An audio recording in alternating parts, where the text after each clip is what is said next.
Haters का hate इतना ज़्यादा बढ़ चुका है, तो मुझे लगता है मुझे उस पर बात करनी ही चाहिए, क्योंकि लोगों में इतनी जेलसी बढ़ रही है। जेलसी फैक्टर तो आपको पता ही है कितना ज़्यादा है। ब्लॉग में दीपिका मैम के ब्लॉग में आपने देखा होगा कि वो अभी फराह मैम के घर पे गई थी, तो उसमें भी लोगों को प्रॉब्लम हो गई है, क्योंकि चाचियों को लगता है वो अपना ब्रांड प्रमोट करने गई थी। जबकि आपको सबको पता है जब फराह मैम ने अपना फर्स्ट ब्लॉग शूट किया था तो पहले वो दीपिका मैम से ही स्टार्ट किया था उन्होंने व्लॉग, तब जाके उनका व्लॉग इतना हिट गया था। और आपने सेकंड व्लॉग भी उनका देखा होगा जब वो दीपिका मैम उनके घर गई है तो उनके व्लॉग कितना अच्छा गया, बल्कि उनका कुकिंग भी किया उन्होंने। और फराह मैम ने उनके यहाँ जाके उनका ही ड्रेस भी पहना जो उनको बहुत अच्छा लगा, और सच में वो ड्रेस बहुत अच्छा लग रहा था। प्रिंट आपने देखी कितनी अच्छी थी।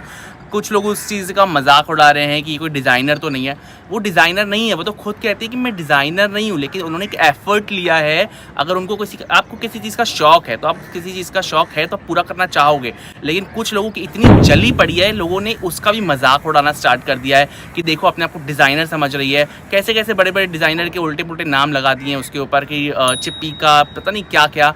लोगों की चाची कहती हैं कि अब मैम को ज़रूरत पड़ रही है लोगों की, तो इसलिए वो फ्रेंडशिप्स बना रही हैं।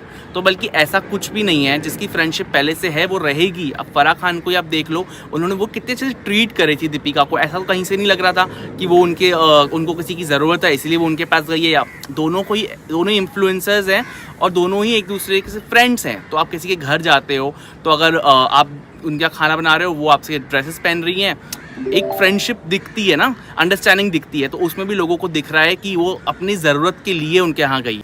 और फिर वो कहती है कॉफ़ी चाची कि जिसकी जैसी मर्जी उसको वैसा करने दो। तो भाई तुम कहाँ जिसको जैसी मर्जी वैसा करने दे रही हो? हर किसी में तो तुम्हारे कमेंट जाते ही हैं, वो भी इतनी बुरी तरीके से। आप किसी की मर्जी चलने का दे रही हो? आप तो बैठी हो ना सर पे नाक बन के कि जिसने जो अपनी मर्जी कर दी तो मैं तो आ जाऊँगी उठ के। तो वो वही कर रही है। और मुझे लगता है कि इतना ज़्यादा किसी की लाइफ में घुस जाना और उसके लिए इतना बुरा बुरा बोलना, उसको बंद करना चाहिए। काफ़ी लोग उसके नेगेटिव कमेंट्स भी करते हैं। आपको पता है एक इन्फ्लुएंसर है जिसने उसके ऊपर वीडियो बनाई थी कि वो सारे कंटेंट कहाँ से उठाती है, तो मैं आपको आज वो बताता हूँ कि वो कंटेंट उठाती कहाँ से है।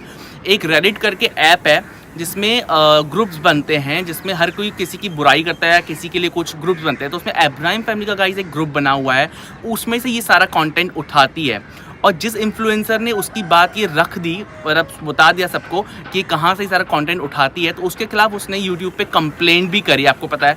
और उसने कंप्लेंट करी, बस उसका कुछ हुआ नहीं। और ऐसे लोग कंप्लेंट कर रहे हैं जो खुद हर किसी की बुराई कर रहे हैं। तो ऑब्वियसली पता तो चलना ही था कहाँ से उठाती है। और आपको पता है रेडिट वाले भी इसको बोलते हैं, भाई जब तुम हमसे कंटेंट उठाती हो तो हमारा नाम तो कभी तुमने लिया ही नहीं। इसको क्रेडिट देने की आदत नहीं है, सिर्फ क्रेडिट लेने की आदत है। तो गाइज़ आपने एक बात और सुनी होगी, ये हमेशा बोलती है, मेरे को बोलते हुए भी शर्म आ रही है, किसी के लिए लड़की के लिए आप ऐसे बोलते हो कि सबा मैम गंजी है इसलिए वो अपने बाल छुपाती है। सीरियसली, मतलब खुद एक लड़की होके तुम दूसरी लड़की की बॉडी शेमिंग करती हो, उसकी लुक्स शेमिंग करती हो, इतनी गंदी गंदी चीज़ें बोलती हो, और फिर अच्छी बन जाती है। अच्छी बन के क्या बोलती है? रिज़ा को जिसने बैड टच किया था, काश वो रिज़ा उस चीज़ को भूल जाए।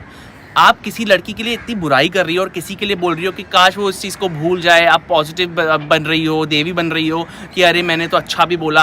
आप उसी की सिस्टर की बॉडी शेमिंग करती हो कि मोटी है, उसको कपड़े फिट नहीं आते, इसलिए वो मॉडल बनना चाहती थी, मॉडल नहीं बन पाई। यार ये तुम कैसे बोल सकती हो? या तो खुद अपना चेहरा दिखा दो कि तुम कितनी खूबसूरत हो और कितनी फिटफाट हो, तो तुम दूसरों के ऊपर इतने नेगेटिव कमेंट्स करती हो।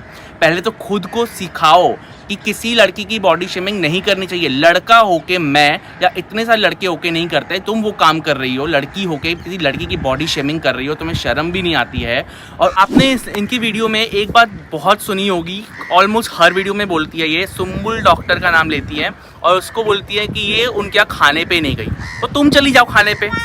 उसको इतनी टेंशन हो गई है कि सबा मैम अभी तक उनके खाने पे क्यों नहीं गई है, अरे वो खाने पे क्यों नहीं गई है। हर वीडियो में आप डिस्कशन सुनोगे। इतनी बेवकूफ़ औरत मैंने आज तक नहीं देखी कि अरे उनका खाने पे जाना नहीं जाना, उनके आपस में क्या बात है, क्या रिलेशन है, वो लोग जाने, आपस में रिश्तेदार जाने। इनको बहुत टेंशन है, मुझे लगता है इनको जाना है उनके खाने पे और इनको इन्विटेशन नहीं आ रहा है। तो world best ma'am Sumbul ma'am, अगर आप वीडियो देख रहे हैं तो प्लीज़ इन्विटेशन दे दीजिए, क्योंकि इससे ज़्यादा टेंशन है। आपने उसको खाने पे बुलाया नहीं या वो आपके यहाँ खाने पे आई नहीं। मुझे तो लगता है इनको पर्सनली कॉल आया था क्या सुम्बुल मैम से कि अरे मेरे से मिलने नहीं आई है अभी तक। अरे यार तुमको हर किसी के पर्सनल रिश्तों में घुसने का इतना क्या प्रॉब्लम है, मुझे समझ में नहीं आता। हर किसी की पर्सनल चीज़ें होती है, ज़रूरी नहीं है कि हर चीज़ मीडिया पे आ जाए, हर चीज़ व्लॉगिंग में आ जाए कि सुम्बुल से मिलने नहीं जा रही है, अरे सुम्बुल के खाने पे नहीं जा रही है, तो ये कोई बड़ी चीज़ तो नहीं है ना, इसका बवाल बनाने की क्या ज़रूरत है। और हाँ, उनके जो हेटर जब सुन के बोलेंगे भी अरे हाँ देखो कैसी है अभी तक मिलने नहीं गई, ये कोई बड़ी बात है क्या? आप किसी भी छोटे टॉपिक को स्ट्रेच करके बड़ा बना सकते हो। शुक्रिया। नेक्स्ट वीडियो देखने के लिए सब्सक्राइब नाउ।